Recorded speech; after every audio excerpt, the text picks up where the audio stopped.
Bienvenue à Math Infinité, la chaîne consacrée à l'enseignement des mathématiques à l'université. Alors cette vidéo est la suite d'une série de vidéos que j'ai consacrées à la notion de dérivabilité d'une fonction d'une seule variable.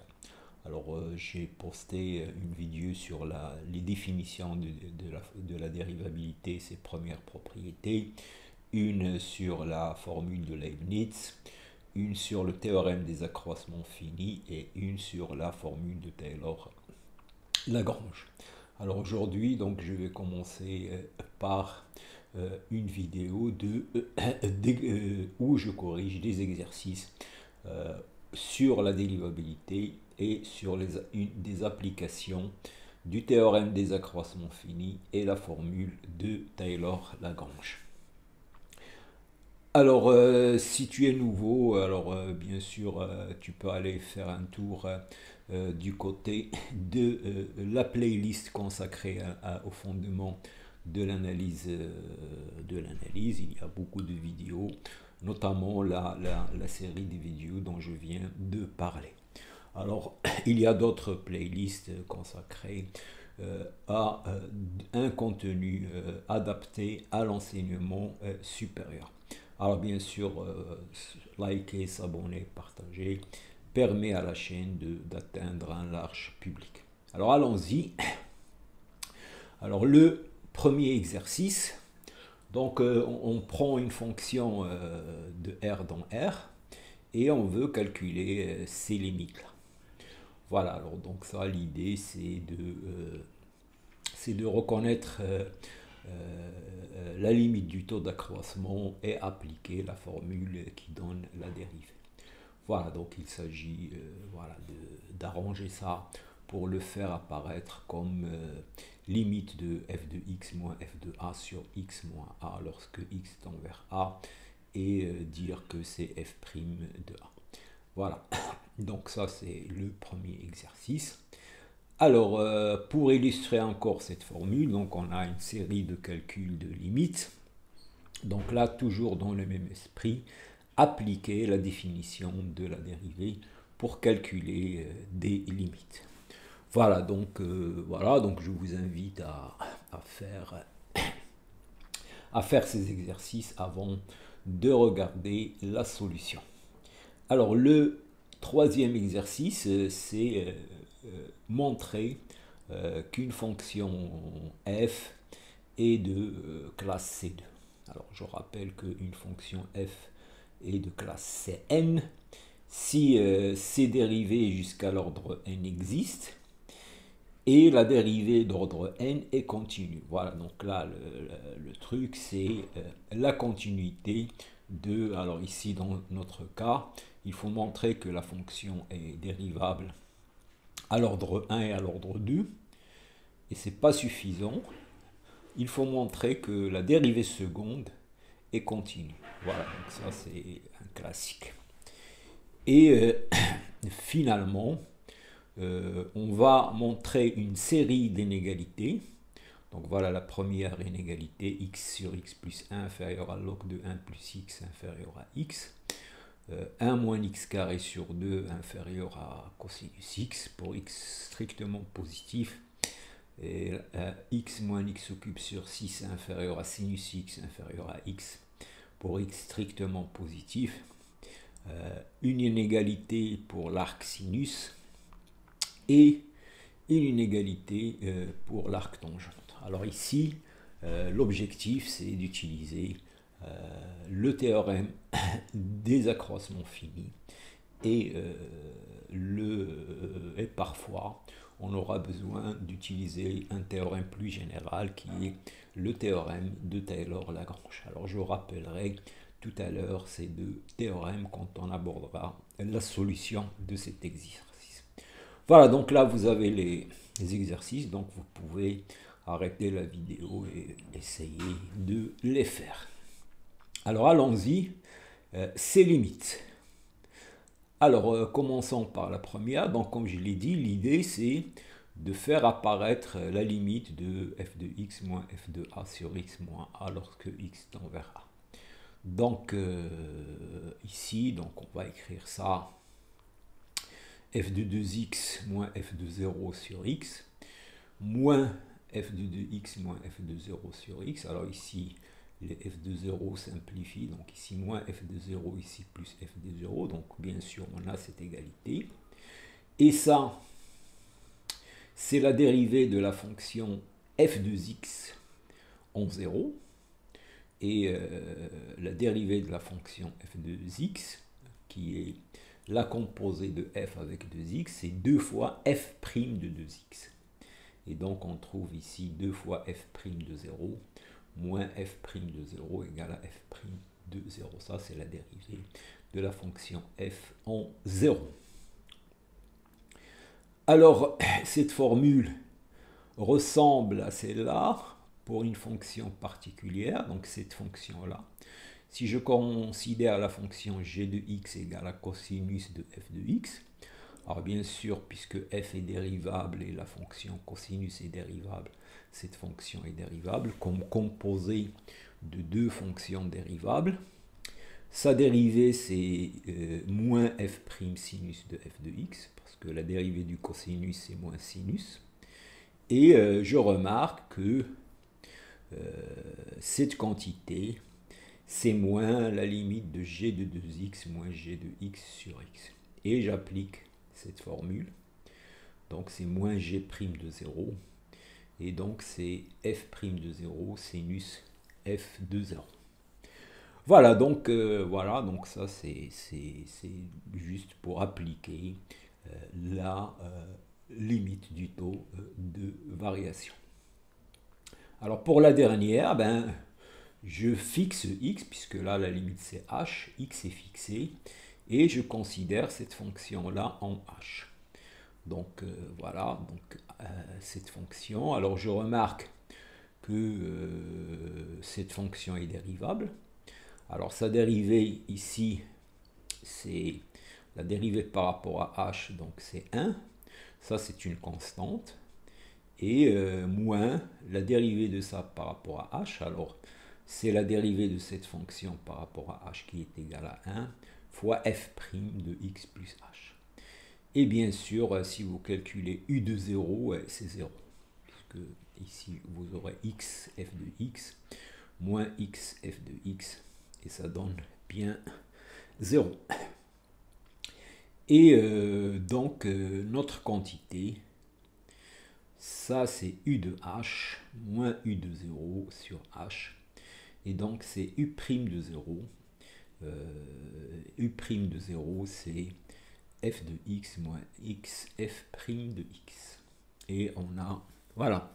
Voilà, donc ça c'est un petit exercice pour se rappeler que la dérivée d'une fonction, c'est la limite du taux de variation, ou le taux d'accroissement. Voilà, et donc on a fini ça. Alors le deuxième exercice, c'est la série de limites. Alors l'idée, c'est d'utiliser cette formule.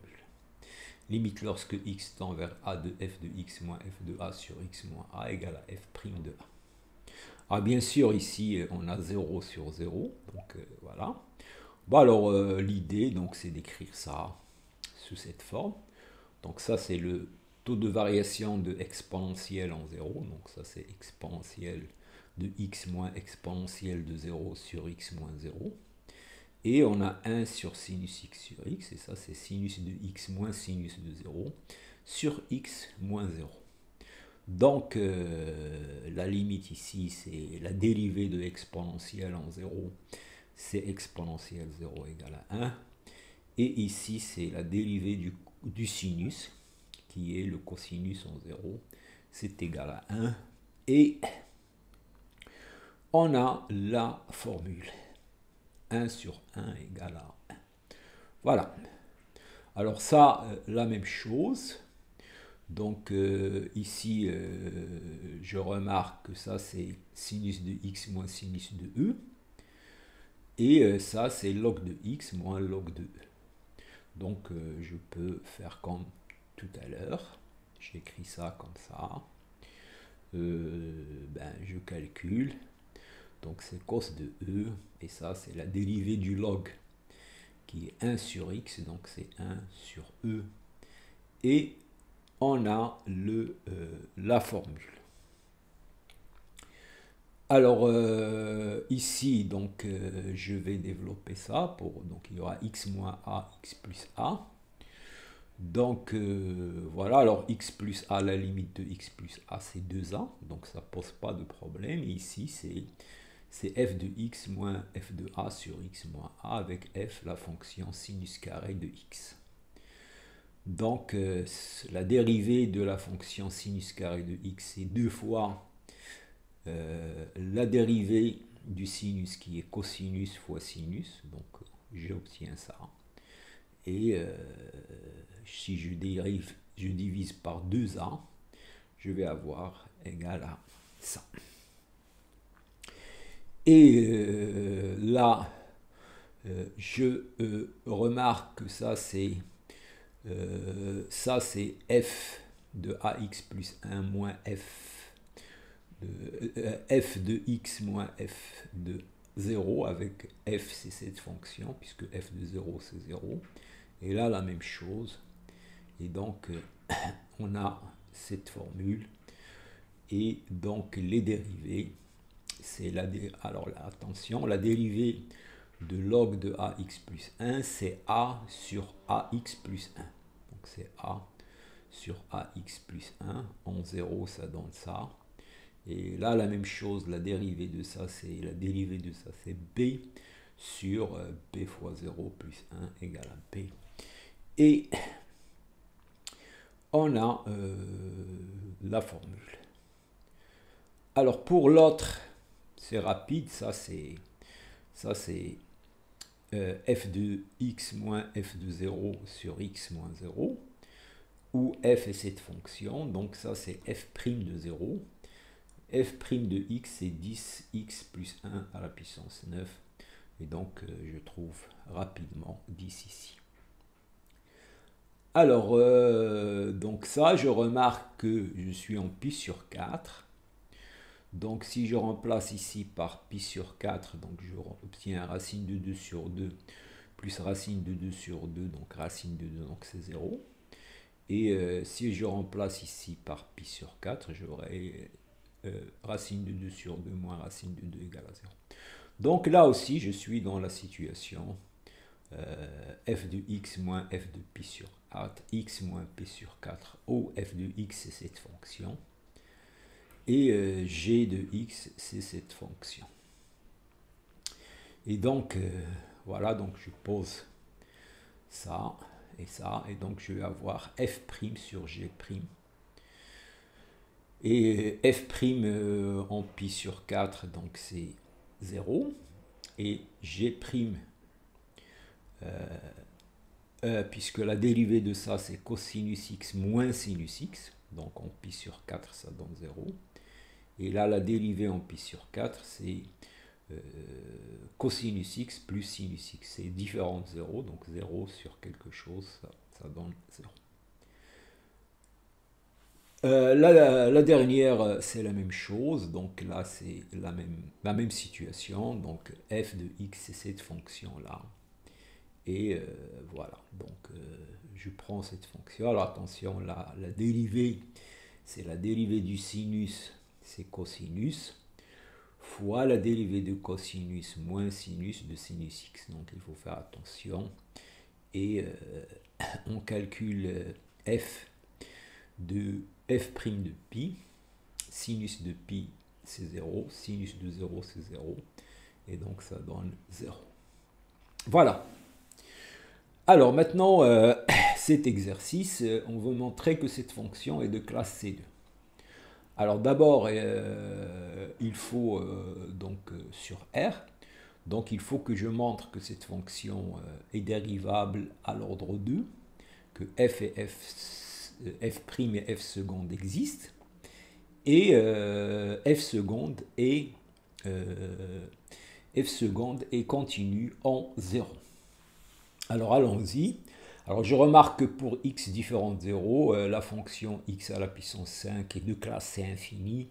Sinus de 1 sur x, la composée de 1 sur x qui est dérivable à l'infini, donc de classe C infini, sinus est de classe C infini, donc pour x différent de 0, il n'y a pas de problème.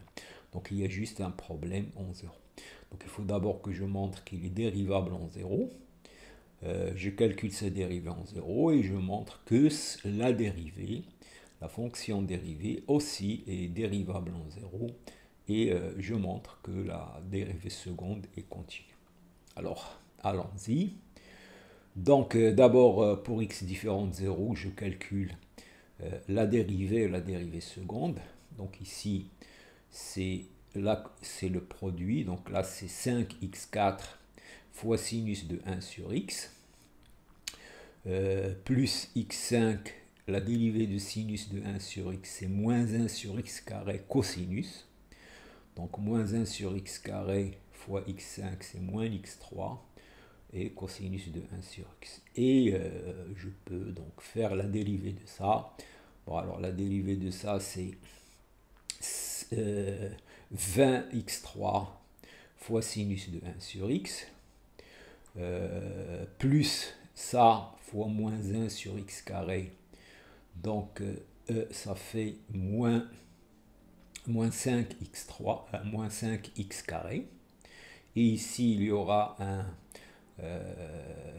3 moins 3 x carré cosinus de 1 sur x, donc ça fait 8, et voilà. Donc si vous faites les calculs en utilisant la dérivée du sinus de 1 sur x qui est moins 1 sur x carré cosinus, et la dérivée de cosinus de 1 sur x c'est moins 1 sur x carré fois moins sinus, donc 1 sur x carré. Voilà, donc pour x, il est dérivable pour x différent de 0, et la dérivée seconde aussi existe pour x. Alors en 0 maintenant, ben, je calcule, je regarde la dérivabilité en 0, donc c'est f de x moins f de 0 sur x, donc ça me donne ça. Alors ça, c'est égal à 0 parce que cette quantité, si vous faites la valeur absolue de ça, c'est inférieur à x4. Donc la limite c'est 0. Et donc f' de 0 égale à 0.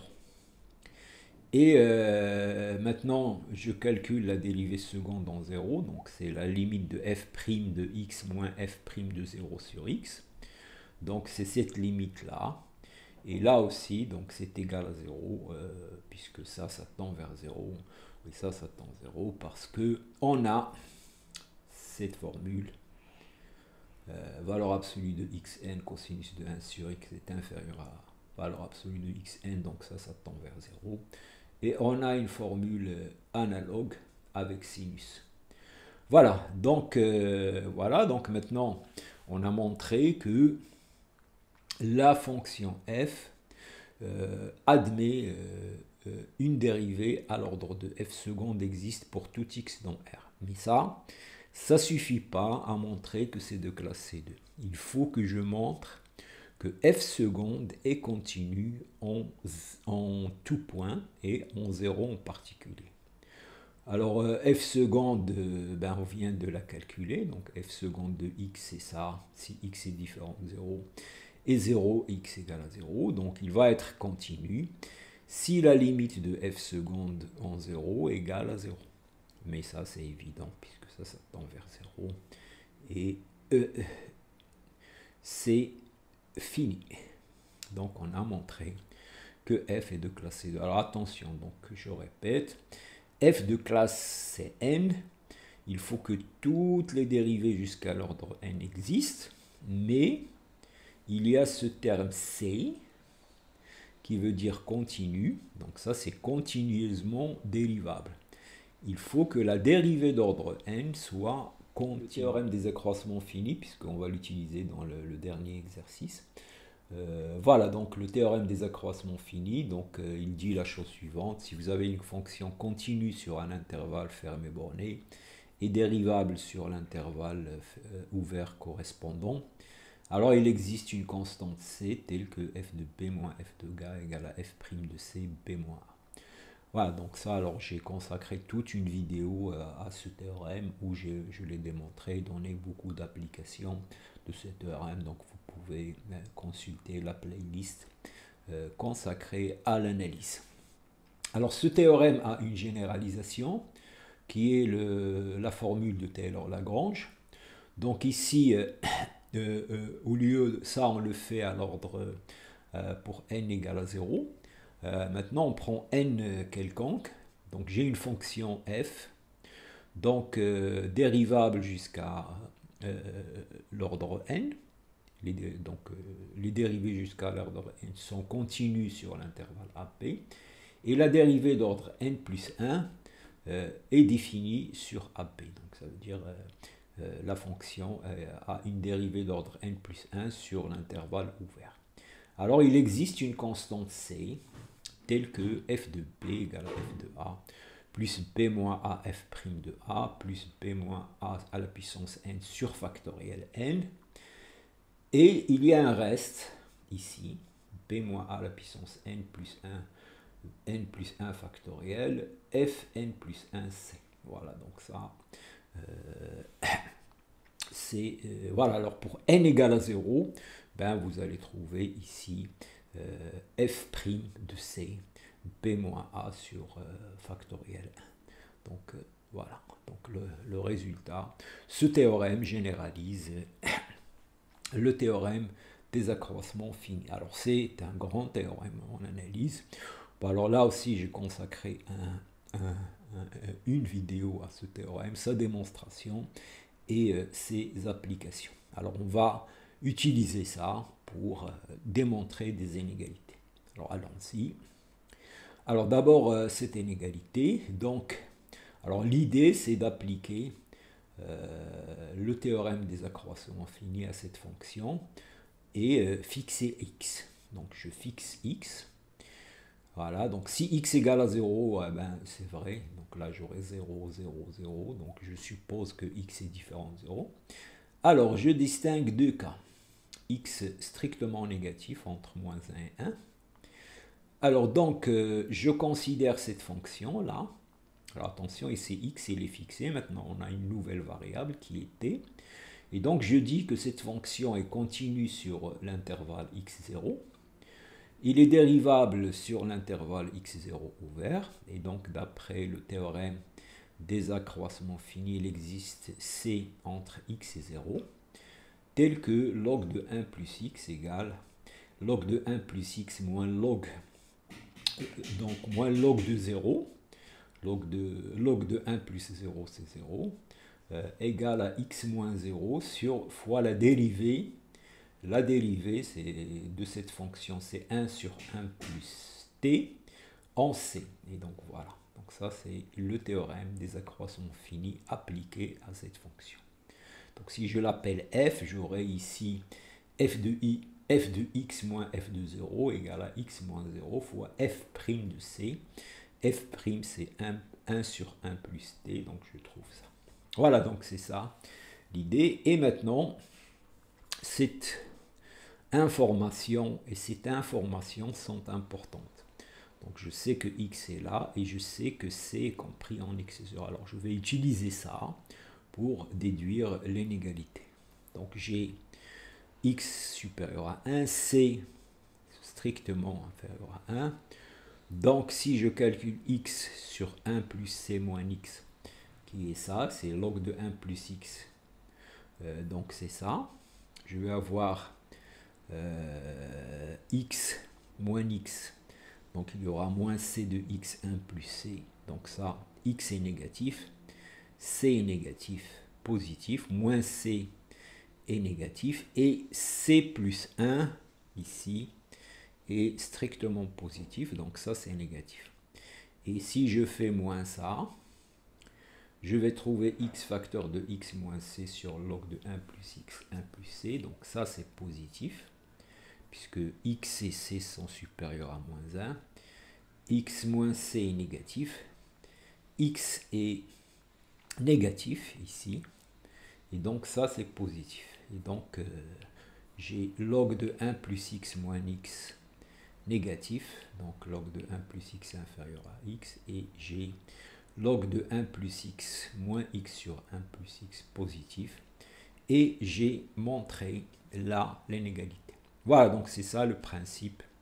Donc on fixe x, et on considère une autre variable et on utilise le théorème des accroissements finis à un intervalle qui dépend de x. Alors bien sûr, la constante c dépend de x. Voilà, et on utilise l'information judicieusement. Alors le cas x positif, ben, ça se fait de la même manière. Je prends la même fonction, cette fois-ci je travaille sur 0x. C entre 0x et le théorème des accroissements finis. Et j'ai ça. Quand je calcule ça maintenant, x positif, c positif, moins c négatif. Ici, x moins c est positif, x positif, donc ça c'est positif et on a le résultat. On va utiliser la formule de Taylor-Lagrange. Donc on va utiliser la formule de Taylor-Lagrange pour la fonction cosinus et pour n égale à 1. Donc n égale à 1, ça veut dire on va aller jusqu'à la dérivée seconde du cosinus.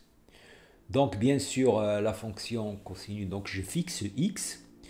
Alors la fonction cosinus, elle est dérivable à l'infini, les dérivées sont continues, donc on est dans les hypothèses du théorème de Lagrange sur 0x. Donc il va exister une constante qui dépend de x, entre 0 et x, telle que j'ai cosinus de x égale à cosinus de 0, plus cos prime de 0 de x, plus le reste.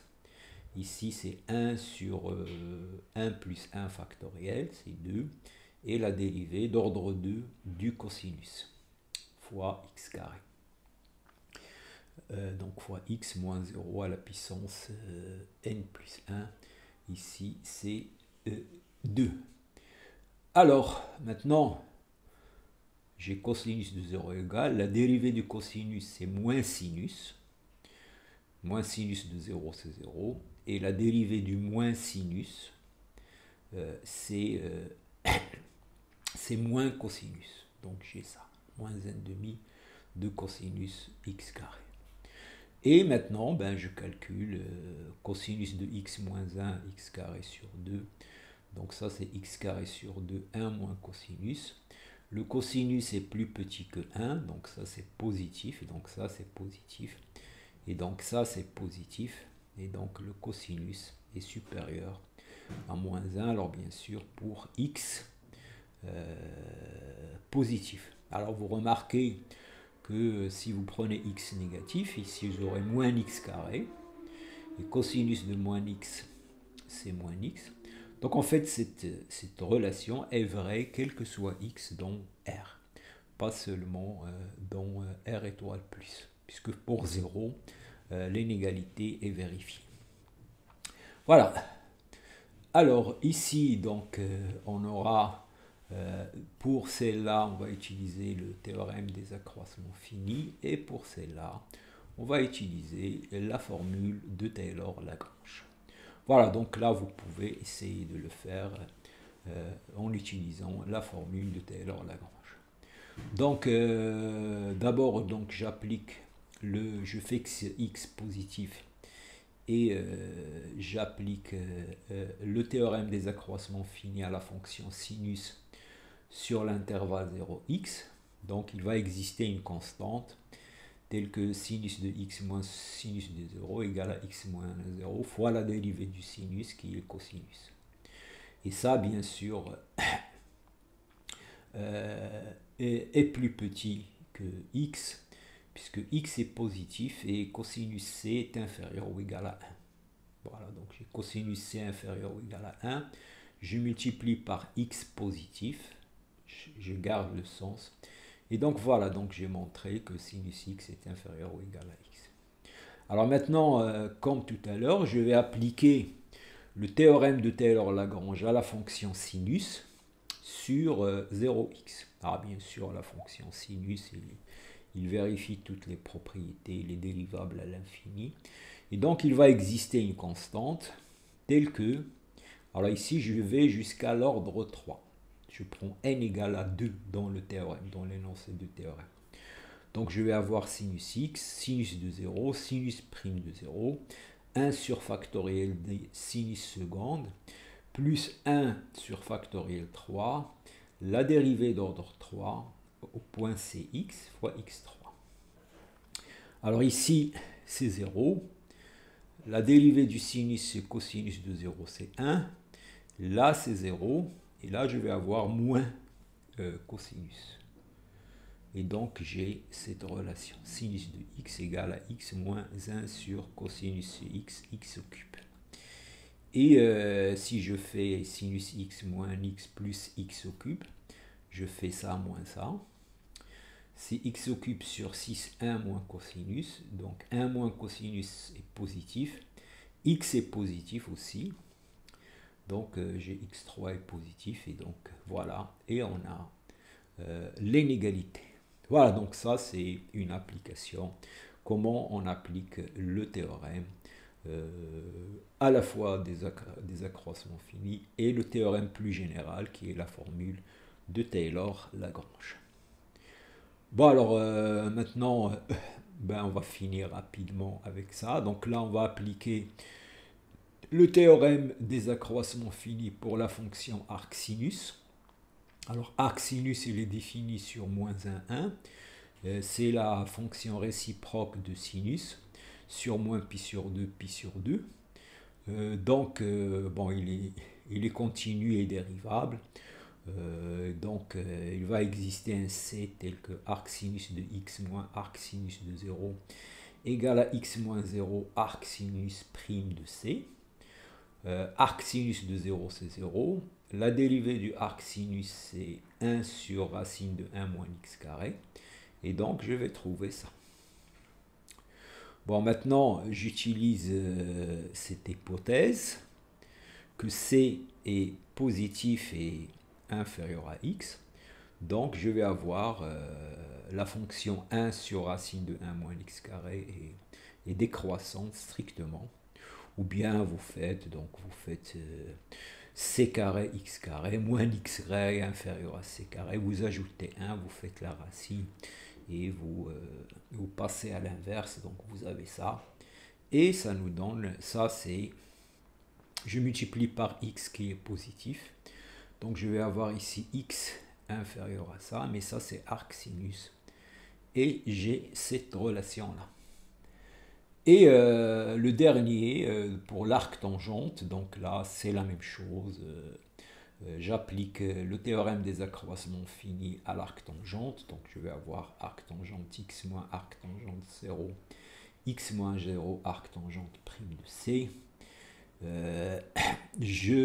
La dérivée de arc tangente c'est 1 sur 1 plus x carré. Et j'utilise le fait que c est compris. La fonction 1 sur 1 plus x carré est décroissante strictement. Donc j'ai ça. Et je multiplie par x. Et j'obtiens cette relation. Voilà. Et donc on arrive à la fin de cette vidéo. Donc voilà. Donc n'oubliez pas de liker, s'abonner et partager pour encourager la chaîne. Et je vous remercie.